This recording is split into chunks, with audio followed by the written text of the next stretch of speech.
Amigas e amigos, boa noite. Que a paz do Mestre Jesus nos envolva, nos ampare e nos ilumine. E antes de continuarmos, vamos agradecer, porque agradecer na vida é o que a gente faz de melhor. Então vamos agradecer mais esta oportunidade que nos é oferecida para que estejamos juntos. Obrigado por estar nos recebendo na sua casa, no seu trabalho, onde você estiver. Ficamos muito agradecidos, ok? E hoje a nossa conversa é sobre mudança. Vamos lá, que hoje é sobre mudança. E o título é Mudar é Preciso. Eu sei que a gente, quando vê um título assim, a gente lembra logo do Fernando Pessoa, não lembra? Eita, porque o Fernando Pessoa é bom, né? Fernando Pessoa escreveu: navegar é preciso, viver não é preciso. É uma coisa muito interessante. Ele falava de precisão entre a vida e a navegação. A navegação tem seus instrumentos, é assim como um GPS, né? E a gente chega com muita precisão no lugar onde tem que chegar. E ele, em contraponto, dizia que viver não. Viver não é preciso. Não tem precisão no viver. Então nós temos que entender que nós vamos vivendo, corrigindo a rota de vez em quando, fazendo ajustes, modificando alguma coisa que a gente tem que modificar e buscando cada vez mais melhorar. Então, mudar é preciso não quer dizer que é uma precisão na mudança, porque não há, porque cada um é cada um. Então não há essa precisão no mudar. A precisão de chegada, a precisão de números, mas há a necessidade de mudar. Então, mudar, nós podemos até falar, mudar é uma necessidade que nós temos. Ok, meninos e meninas, e vamos caminhar, cobra parada não engole sapo. E nós estamos aqui com o nosso querido Paulo de Tarso. Eu vou botar de novo para que vocês possam ouvir o barulho, porque sem barulho eu realmente sou nada. Então, olha o que o Paulo de Tarso nos diz: e não vos conformeis com este mundo, mas transformai-vos, renovando a vossa mente, a fim de poder discernir qual é a vontade de Deus, o que é bom, o que é agradável, o que é perfeito. Isso ele escreveu para os romanos, na sua carta aos Romanos, no capítulo 12, versículo 2. Como nós sabemos, Paulo de Tarso foi o grande modificador do cristianismo.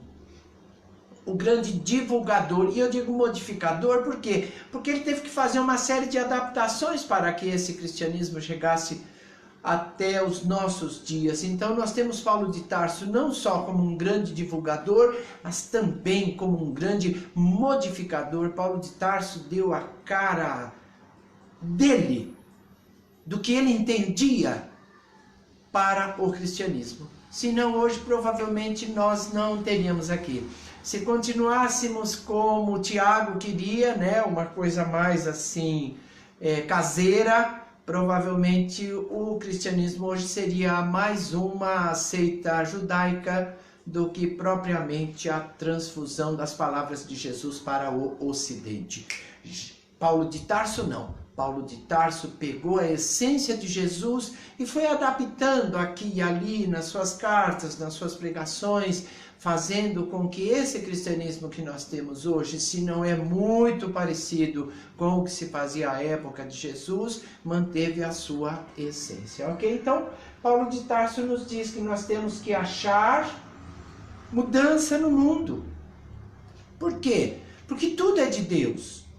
Então, se tudo é de Deus, nós temos que mudar e buscar na mudança a vontade de Deus, o que é bom, o que é agradável, o que é perfeito. E nós vamos ver que isso é uma grande dificuldade que nós temos. Olha, por quê? Porque os costumes são instrumentos importantes na nossa vida. Nós vimos caminhando desde que somos criados até hoje com uma série de variações, e essas variações são os costumes que nós encontramos pelas épocas em que nós vivemos. Então esses costumes são importantes. Por quê? Porque é o que organiza a sociedade, é o que organiza a moral. E nós também entendemos que esses costumes são determinantes na evolução de cada um, o que significa que eles, de uma maneira ou de outra, eles vão caminhando, vão mostrando para a gente o que nós temos que fazer. Só que nós precisamos identificar o lado útil dos costumes, o lado útil das convenções,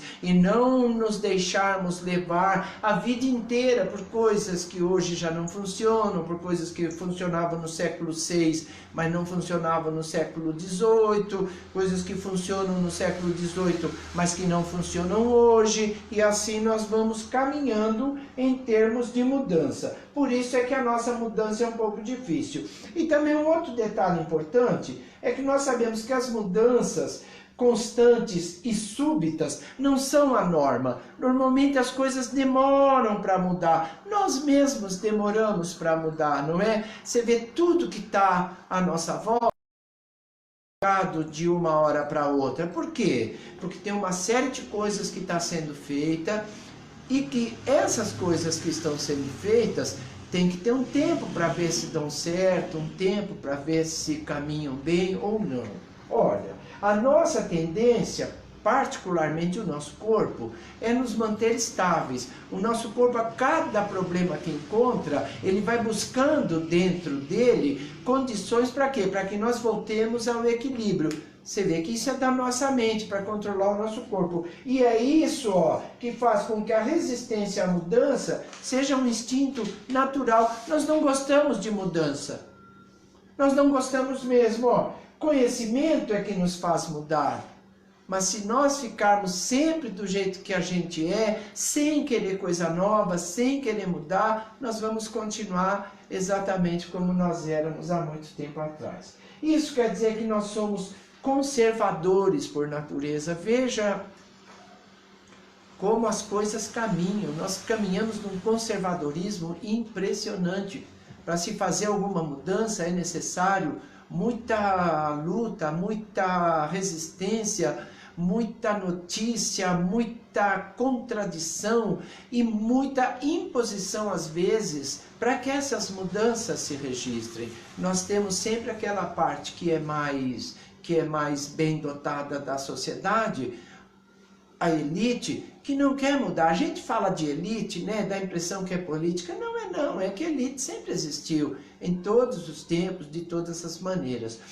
E quem tem dinheiro, quem tem propriedade, quem tem isso, normalmente busca salvaguardar o que é deles, né? Aqui não se trata de política nenhuma. As revoluções sociais e morais não são bem vistas.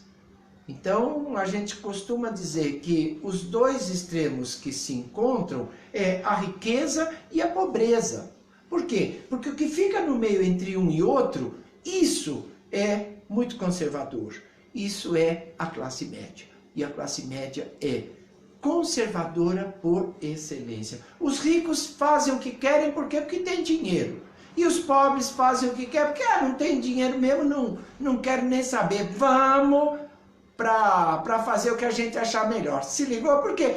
Porque não tem o que perder.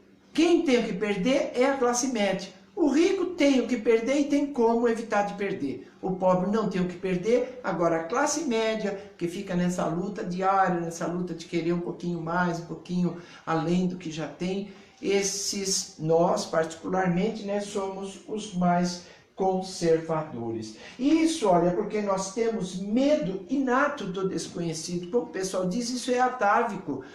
É da nossa história. Nós, desde que nos individualizamos no mundo primitivo, nós temos realmente esse medo de sair de casa, esse medo do novo, esse medo do desconhecido. Nós não sabíamos para onde íamos.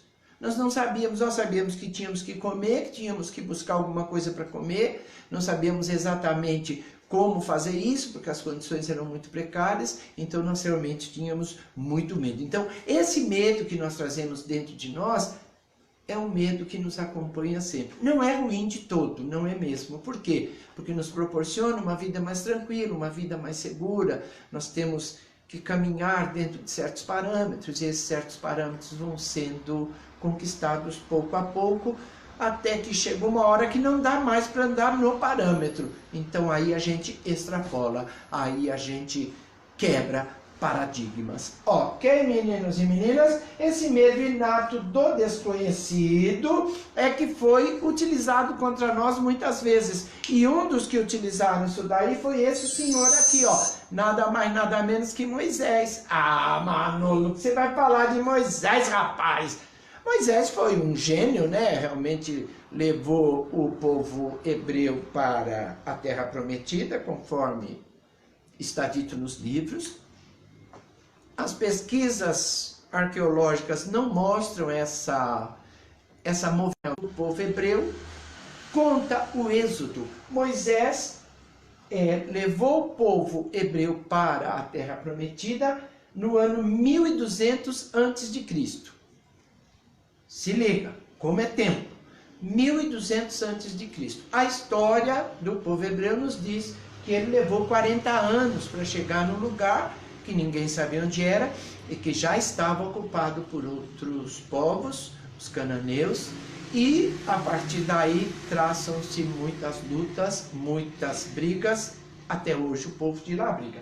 Esse Moisés, quando saiu de lá com um número bem elevado de pessoas, que também não temos a confirmação, mas alguma coisa entre 600 mil e 800 mil seres, que o acompanharam na volta para a Terra Prometida, ou na ida para a Terra Prometida, precisava de um Deus muito forte. Por isso é que ele nos leva até lá pela lei de Talião, pelo olho por olho, dente por dente, e nos mostra um Deus violentíssimo, velocidades com a sua criação. Manda dilúvio, derruba cidades inteiras, só por quê? Porque os camaradas tinham costumes um pouco diferentes. E, ó, um Deus totalmente parcial e consequentemente totalmente avesso à mudança. Por quê? Porque ele queria que as coisas caminhassem só como ele queria.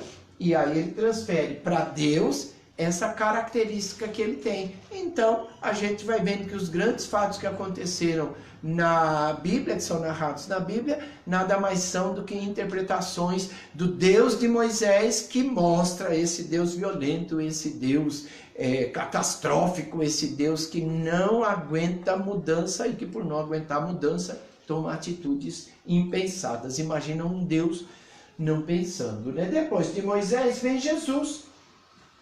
Jesus vem e nos diz, olha, esse negócio de violência, isso daí não é Deus.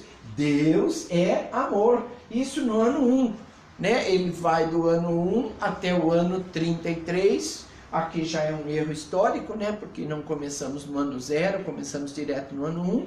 Depois tivemos algumas outras interpretações erradas, o que nos dá alguma coisa como de 7 a 8 anos de diferença da cronologia de Jesus no nosso planeta. Mas a gente acata tudo isso, então Jesus chega no ano 1, ele vai nos mostrar um Deus diferente, através das parábolas, que nada mais são do que pequenas histórias, e ele conta histórias maravilhosas sobre o quê? Sobre o amor, sempre sobre o amor. Por pior que seja a situação, Jesus nos conta sempre histórias de amor. As parábolas mais importantes, assim, a meu ver, que demonstram que Deus é amor, é a parábola do bom samaritano, que todos nós sabemos. Uma pessoa que entendeu que o amor não se restringia a religiões, não se restringia a momentos, não se restringia ao fato de adorar Deus num lado ou ao fato de adorar Deus no outro. Simplesmente se restringia ao fato único de que alguém precisa da gente e nós precisamos ajudar. É só isso. Na parábola também do filho pródigo, Jesus nos diz do grande amor que Deus tem por quem? Por nós. Porque queiramos ou não, nós somos seus filhos. Pródigo é o quê? Pródigo é aquele que esbanja, aquele que gasta tudo que tem. Ah, nego, então, o cara gastou tudo que tinha. Até que chegou uma hora que ficou sem dinheiro, ficou com um emprego horrível. Aí falou, pelo amor de Deus, vou voltar para a casa do meu pai, mas não vou ser empregado dele, não. Não vou ser filho dele, vou ser empregado. E aí ele volta e a reação do pai é completamente diferente daquela que ele imaginava. Por quê? Porque o pai o recebeu como um pai. Não tem um pai que receba mal seu filho quando ele volta para casa. Os pais recebem os filhos sempre de coração aberto. Foi o que esse pai fez, emocionado, amando. Colocou o filho de volta na sua casa como se ele nunca tivesse saído. Deu identidade de novo para ele, deu o anel da família, deu banho, deu roupa, fez festa. Por quê? Porque o filho voltou para casa, arrebentado. Ah, meu Deus, caidaço, não é? Pensando que não ia ter nada, e no entanto, teve tudo o que um pai de amor pode fazer pelo seu filho. Isso é Deus conosco. Quando nós retornamos para a pátria espiritual, somos recebidos, independentemente do que tenhamos feito. Nós chegamos, cada um vai passar o que tiver que passar, mas nós chegaremos, seremos recebidos e com algum discernimento nós continuaremos a nossa caminhada. Então, essas são as duas fases das revelações. E a próxima é essa, ó, é de Kardec, que nos diz que só sentimento não adianta, nós temos que ter sentimento e transformar o sentimento em ação. Isso o Espiritismo chega em 1858 depois de Cristo, com o lançamento do Livro dos Espíritos. Então, o Espiritismo junta tudo o que Jesus nos ofereceu na parte moral. Por quê? Porque tem coisas no Evangelho de Jesus que dão muita margem à discussão. Não é interesse de ninguém discutir com quem quer que seja a religião.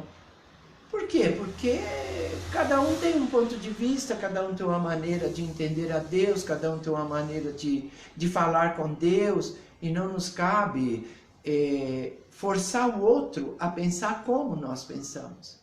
Isso é arbitrário, isso é autoritário, isso daí não tem nada a ver. Então as pessoas que ainda têm esse costume de ficar discutindo religião, não na essência da religião, mas tentando fazer com que as pessoas vão para esta ou para aquela religião, esses realmente não entenderam absolutamente nada. Ok, meninos e meninas? O que que o Espiritismo nos diz? O Espiritismo nos leva ao cristianismo redivivo. De novo, o cristianismo. Por quê? Porque na primeira revelação ele foi conturbado, na segunda revelação ele foi deturpado, porque a Igreja Católica, quando se apodera do cristianismo, faz dele o que bem quer, e aí nós entendemos o porquê de tantas coisas, de tantas controvérsias, de tanta loucura mesmo, né? Invasão de terras, assim, sem praticamente motivo, a não ser de retomar a tal da Terra Santa, né?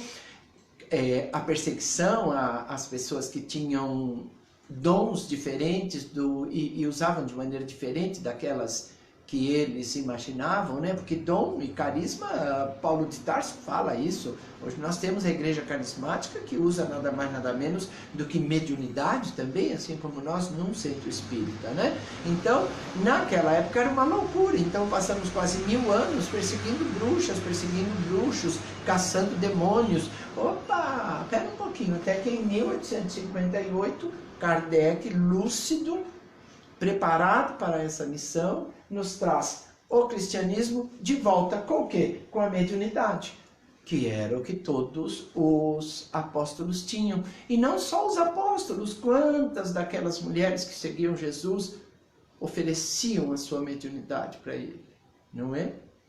Maria de Magdala, uma obsessão, por quê? Porque entrava em contato com os espíritos também, era importunada pelos espíritos. Isso é um canal mediúnico aberto, não é? Então, olha, ele fala de mediunidade, a mediunidade dos próprios apóstolos. Assim como nós temos hoje nossa mediunidade, os apóstolos também tinham.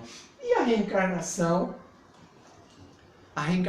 que até hoje a maioria das igrejas não entende, se pegam na ressurreição, porque infelizmente na época era o entendimento que eles tinham e Jesus não conseguiria explicar, tentou explicar para Nicodemos, mas Nicodemos ficou assim, mais atarantado, e aí Jesus falou: "Ih, Nick, dá um tempo então, fica sossegado que com o avançar dos tempos você vai compreender. Porque se você não consegue entender as coisas que são daqui, como é que eu vou poder te falar das coisas que são do meu Pai?"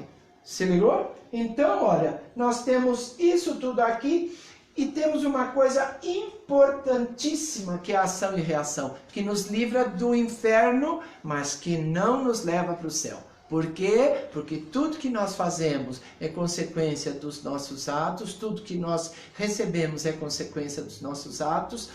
Isso quer dizer que para que nós vivamos num ambiente bom, num ambiente tranquilo, nós precisamos realmente tomar cuidado com nossas ações. Por quê? Porque a reação vem, e vem rápida. Nossa Senhora, é pai bola. Outras nem tanto, né, que são as aflições de épocas anteriores, porque nós ainda não estamos preparados para acertar determinadas coisas e nos dão uma moratória, nos dão um tempo maior para quê? Para que nós consigamos caminhar um pouquinho mais sossegados, ok? Então, essas 3 revelações nos dão a ideia de que tudo muda. E se tudo muda, por que é que nós não mudamos? Ah, Manolo de Deus, ó! Opa! Com tudo isso, nós abandonamos o sábado, lembra? Lembra os tempos de Jesus que não se podia trabalhar de sábado? Ainda hoje muita gente não trabalha de sábado. Por quê? Ah, Manolo, é o dia de louvar a Deus, não sei o quê. Ora, já fizemos o sábado, depois fizemos o domingo. Esquecemos que Jesus nos diz que para nós todos, meu Pai trabalha todos os dias e eu também, o que quer dizer que nós devemos honrar a Deus em todos os nossos atos e não somente num determinado dia, ok? E ó, deixamos a tradição rigorosa. Opa, se não tivesse evolução, hoje nós estaríamos vivendo como aos tempos de Jesus. E olha que interessante, ainda tem muita gente que caminha numa situação muito parecida. Ok, meninos e meninas? E olha, nós ficamos interiormente independentes disso. Por quê? Porque a igreja se transformou numa verdadeira casa de aparências, e muitos de nós que não queriam viver só de aparências deixaram de ir para lá e modificaram um deles, o Martinho Lutero, que realmente fez uma revolução na igreja. Ok, meninos e meninas? E nós agimos de acordo com as nossas percepções. Não consigo ler daí. Espera aí que eu volto já. Aqui nós temos em Birigui a Cássia. Oi, Cássia, beleza? Mococa, Centro Bezerra de Menezes, Fernanda, obrigado, Fernanda. A Beth, do Centro Espírita Chico Xavier, lá de Guarulhos. E os nossos amigos Gisele e Rivail, lá de Itaberá. Um abraço para vocês, Gisele, para o Rivail também para o Nilson, para a esposa dele, que também são daí. Muito obrigado por estarmos juntos, viu? Uma alegria estarmos juntos, muito feliz de estar aqui. Beleza, beleza, beleza. Então, olha, nós agimos de acordo com o quê? Com o que a gente ia percebendo, com o que a gente ia tirando de positivo da situação que nós vivíamos. E ó, foi um avanço da humanidade que percebeu que muitas vezes o que nos diziam que era certo não era exatamente o correto. E aí nós, com a nossa percepção, fomos caminhando. Entender que a vontade de Deus é o nosso marco maior. Imagina você que tem uma lei chamada progresso. Então como é que nós não progrediríamos? Se ligou? Isso é o quê? Isso é lei de Deus. Essa vontade de Deus é que vai regulando o aperfeiçoamento da humanidade. À medida que nós vamos crescendo, e aí a gente tem que entender que as mudanças realmente vêm, e só quem tem olhos de ver é que vê. Porque tem gente que não interessa ver, eles não têm olhos de ver, eles querem continuar nesse passado tenebroso, nesse passado que ainda hoje assusta, que ainda hoje mantém pessoas sob seu domínio, pessoas crédulas demais. Por isso que a doutrina espírita é uma bênção na nossa vida, porque nós raciocinamos, porque nós entendemos que não dá para continuar no século XXI como vivíamos no século XII, no século XV, não dá. Então nós avançamos, olha, precisamos ficar receptivos a isso. Por quê? Porque todas as inspirações de progresso vêm de Deus. Como é que chegam os grandes cientistas no mundo? De onde eles trazem essas ideias? Eles trazem do plano espiritual. Eles já vêm preparados para cá, para nos oferecer essa mudança. E se nós tivermos olhos de ver e ouvidos de ouvir, nós vamos aproveitar todas essas mudanças na nossa vida. É um caso simples, esse que nós estamos passando hoje, esse do coronavírus. Imagina se não tivéssemos internet, imagina se não tivéssemos os canais para nos comunicarmos, as redes sociais. Tem gente que está subindo as paredes, por quê? Porque não aguenta mais ficar em casa. Agora, imagina se não tivesse tudo isso. Você acha que dava para aguentar? Não dá não. Então, vamos com calma, né? Então, Deus é que nos inspira ao progresso, porque todo o progresso que o mundo teve, se foi permitido, é porque Deus permitiu. Se existe, é porque Deus permite que exista. Ok? Isso é o óbvio. Ok? Tem mais, ó. Jesus nos mostrou isso também quando disse, ouvistes o que foi dito. Dá uma olhada nessa galera aqui. Os fariseus. Ah, menino de Deus. Esses fariseus levavam a vida só daquele jeito de aparência. Aí Jesus, no finalzinho do capítulo 5 do Sermão da Montanha, ele fala para quem quisesse ouvir. Ouvistes o que foi dito para os apóstolos e para todos que estavam lá ouvindo. E aí ele começa a dizer o que existia até aquele momento e o que ele propunha a partir de então. Isso quer dizer o quê? Que o Antigo Testamento para nós não tem o valor que muitos dão ainda, o valor exagerado que muitos dão. Para conhecer é excelente, mas não para viver. Porque para viver o que nos basta é o Novo Testamento. E particularmente o Sermão da Montanha, que é a grande plataforma de Jesus, que nos trouxe tudo que nós precisamos para viver bem, para viver dentro de normas não tão rígidas. Por quê? Porque tem ação e reação. Se ligou? Se não tivesse, aí teria que ser bem rígida mesmo. E olha, nós, a partir do que ouvimos aqui, nós estagnamos. Por quê? Porque nós não tivemos coragem para mudar. Você vê que Jesus veio no ano 1, hoje é ano 2020, e tem gente que continua praticamente da maneira como quando Jesus esteve conosco. Em termos de costume, em termos de atitudes, em termos de ações. Ok? Então, vamos botar isso na cabeça. Mudar realmente é preciso. Nós temos que deixar para trás os edifícios do poder, como nos diz o Hamed. Nós temos que deixar para trás tudo isso, como nos diz Paulo de Tarso. Nós temos que deixar as construções e entender realmente o que é que Deus está pedindo para a gente, como nos diz Paulo. Nós temos que buscar a Deus. O que é bom, o que é divino, o que é justo, o que é lúcido dentro das nossas atitudes. Ó, nós temos que deixar o passado para trás. Se ligou? Passado, passou. Lembra que na quinta-feira passada, se não me engano, nós falamos sobre expansão de consciência e uma das últimas coisas que eu falei foi sobre o passado. Nós ficamos apegadíssimos ao passado, ao nosso passado distante de outras encarnações, de outras histórias e ao nosso passado recente desta encarnação, ao passado do que nós vivemos nestes anos que nós estamos por aqui. Por quê? Porque a gente é saudosista. A gente se lembra de quando era jovem. Opa, que beleza, maravilha!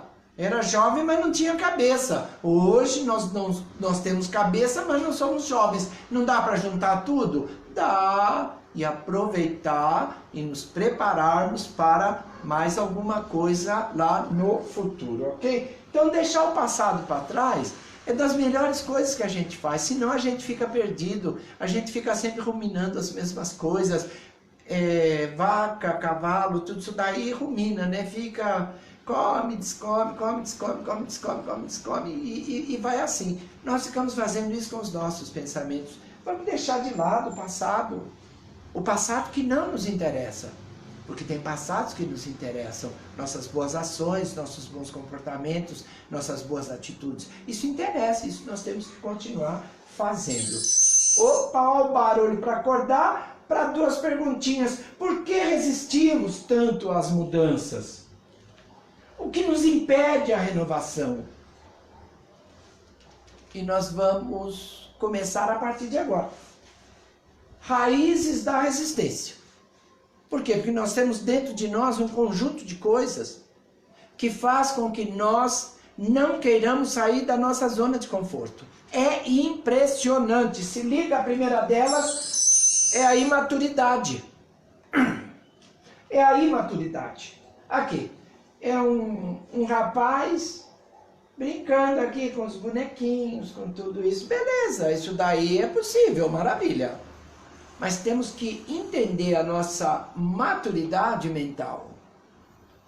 Se ligou? Paulo de Tarso também fala, quando eu era menino, eu tinha comportamentos de menino. Agora, hoje que eu sou adulto, eu tenho comportamentos de adulto. É o mínimo que se pede.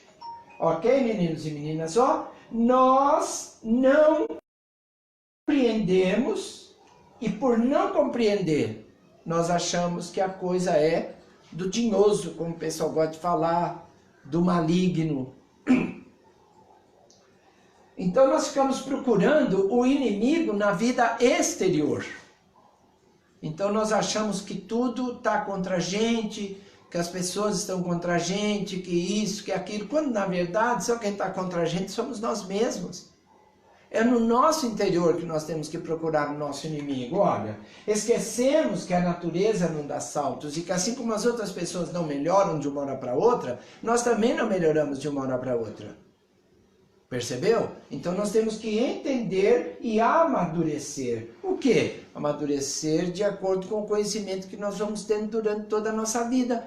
Porque nós não estamos aqui há 60, 70 anos simplesmente só para ler e não refletir. Ler é importantíssimo na nossa vida.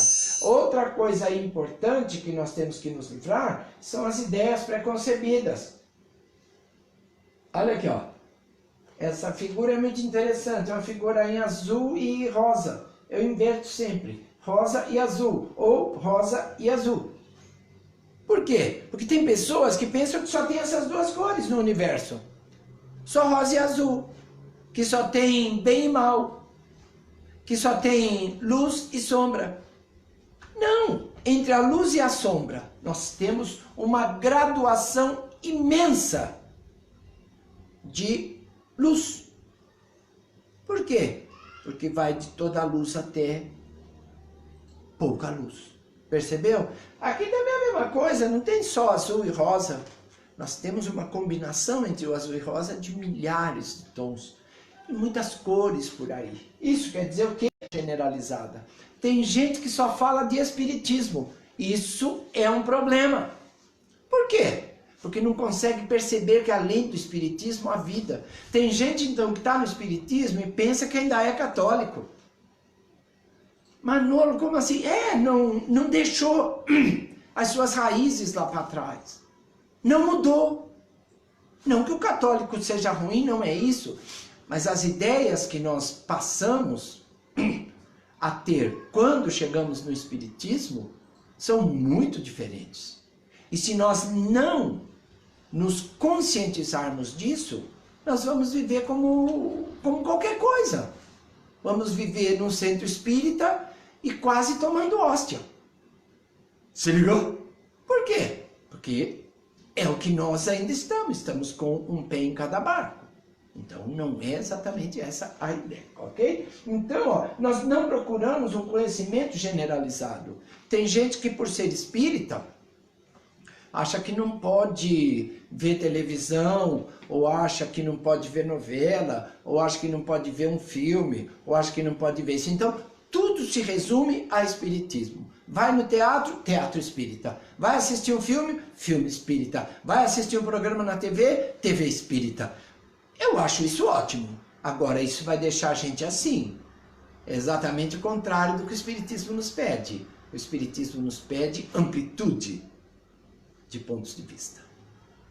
Se ligou? Eu posso ser espírita e assistir novela. Eu posso ir num teatro, não necessariamente para assistir uma peça de teatro espírita.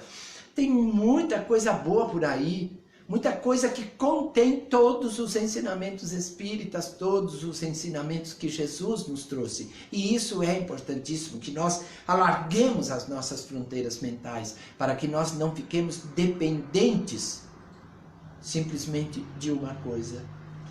Percebeu? Então nós temos que saber de tudo. Para quê? Para que nós possamos ver que, olha, não nos... Vamos ver aqui, ó, buscamos só uma coisa, esquecemos o resto. Nós temos que entender que somos seres holísticos. Nós não estamos neste planeta por acaso. Nós temos conhecimento. Então nós temos que perceber que precisamos aproveitar todo o conhecimento que o planeta nos oferece. Todas as informações que o planeta nos oferece são bem-vindas. E aí temos que fazer como Paulo de Tarso. Vamos ver o que é bom para nós e a partir daí o restante a gente deixa, porque tem gente que vai aproveitar. Se ligou? Então nós podemos muito bem ter outros divertimentos, outras considerações com outras coisas, e entender que tudo faz parte do nosso processo de crescimento. Ok, meninos e meninas? E uma coisa também que nos impede de mudar é o egoísmo. Aqui, um monte de setinha apontando para quem? Para mim. Para mim, simplesmente assim, ok? E ó, somos egoístas por quê? Porque nós só queremos mudanças que atendam aos nossos interesses. Então, é você que tem que mudar. Não eu. É isso que tem que mudar. Não para mim. Muda, se não for bom para mim, não muda. Simplesmente. Se ligou? Ó, nós esquecemos o coletivo. E eu dou só um toquinho,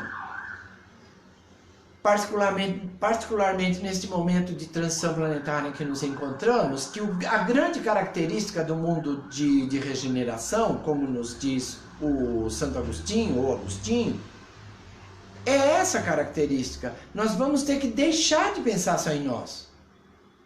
Pensar no outro. Se ligou? Ou seja, é hora de mudar, é agora. Porque senão vai ser tarde. E se ficar tarde, a gente dança. Vamos ter que amargar mais, sei lá quantos anos no planeta de provas e expiações. Então, ó, nós temos que entender que as mudanças nem sempre são boas para nós, mas se elas atenderem o coletivo, isso é o que conta. Ok? Barulho para acordar. E a falta de autoconfiança. Nós confiamos em Deus, nós confiamos no Padre, nós confiamos no dirigente espírita, nós confiamos no mentor, nós confiamos em tudo quanto é psicografia que aparece aí sobre isso, sobre aquilo, e nós não confiamos em nós mesmos. Percebeu? Tem alguma coisa errada? Não tem. Opa, nós temos que confiar em tudo isso, ok? Mas nós temos que confiar também em nós mesmos. Olha, coisas novas exigem novas habilidades. Como nós não temos muita vontade, não temos muita autoconfiança, nós não vamos atrás das habilidades e dos conhecimentos que nós temos que ter para realizar coisas novas. Olha, nos recusamos a adquirir essas novas habilidades, esses novos conhecimentos. Ó, não temos autoestima suficiente para promover dentro de nós essa mudança. Então nós precisamos mudar aqui dentro para quê? Para que possamos mudar as coisas que estão lá fora. Porque não é de fora para dentro, é de dentro para fora. As coisas mudam à medida em que nós mudamos. Vamos amadurecendo, vamos fazendo com que a nossa vida fique melhor, fique mais tranquila e a gente caminha. Olha, condenamos o que não conseguimos fazer. Percebeu? Então falar, ah não, isso aí não presta. Por quê? Porque eu não tenho nem a capacidade de fazer. Se ligou? Então nós temos que entender que a falta de autoconfiança é um problema sério. Olha que interessante a figura do peão e a sombra do peão. Isso aqui, esse tridente, não é um tridente, é uma coroa. Isso quer dizer que todo peão pode se candidatar a uma vida melhor. Talvez não chegue a rei, mas pode chegar a torre, pode chegar a um cavalo, não é assim? Bora lá. E os preconceitos. O preconceito é uma coisa tão difícil de combater que nós temos até preconceito contra quem tem preconceito. Olha que coisa interessante. Como assim, mano? Não é verdade. Por quê? Porque nós achamos assim um absurdo, né? Nós achamos um absurdo tudo. Ah, o fulano pensa desse jeito. Nossa, execro. Não, não é execrar. É torcer para que ele melhore. Agora, nós temos que combater em nós os preconceitos. Tem que ser combatido em nós. O outro vai ter que combater também. Mas o importante é que nós combatamos em nós. Olha, temos dificuldades para isso. Por quê? Porque nós nos achamos muito bons, nós já nos achamos assim os melhores, nós achamos que a nossa etnia é a melhor, isso é preconceito também. Não tem etnia melhor. Tem etnias com suas características, com suas qualidades. Por quê? Porque o que determina a qualidade e característica é o indivíduo, não é a etnia. Então, dentro da etnia, nós encontramos de tudo, de qualquer etnia. Encontramos gente boa, encontramos gente ruim, encontramos gente mais ou menos, encontramos tudo. Isso faz parte. Então nós não podemos nos considerar melhor do que ninguém. Isso é ponto pacífico. E ó, nós temos dificuldade para isso. E isso é uma coisa que só o tempo vai nos mostrando. Se nós temos esse tipo de problema, de preconceito, vamos tratando de ir arrancando de nós aos pouquinhos. Vamos convivendo mais com as pessoas, que é uma ótima forma de arrancar preconceito da vida da gente. Convivência. Conviver com tudo, conviver com todos. Percebeu? Por quê? Porque nós vamos percebendo que realmente não tem diferença. Cada um pode ser o que quiser e nós todos seguindo as mesmas diretrizes de amor ao próximo, como nos recomenda Jesus. E entender que o progresso não para. Não tem como parar o progresso. É a mesma coisa que parar o tempo. Como diz o Reginaldo Bessa, o tempo não para no porto, não apita na curva, não espera ninguém. O progresso também não. Você pode ser contra tudo que você quiser. Mas isso tudo vai acontecer. Por quê? Porque não depende da gente. Depende da humanidade. Depende da grande maioria de pessoas que vai caminhando junto com isso.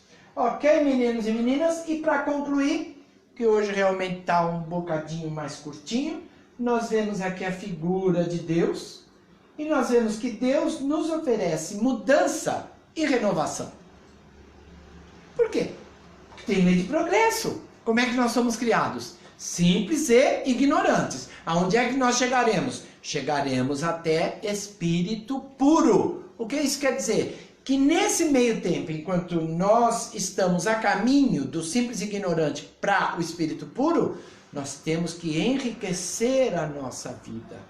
Nós temos que aproveitar cada reencarnação para melhorar o que nós somos, até que consigamos atingir o status de espírito puro. E olha, conhecimento para o futuro. Por quê? Porque sem o conhecimento nós não chegaremos à nossa ascensão espiritual. Conhecimento intelectual e conhecimento sentimental, de relacionamentos. Por quê? Nós temos duas asas para atingirmos o status de espírito puro. Conhecimento, razão e sentimento, o amor. Percebeu? Então nós temos que exercitar tudo.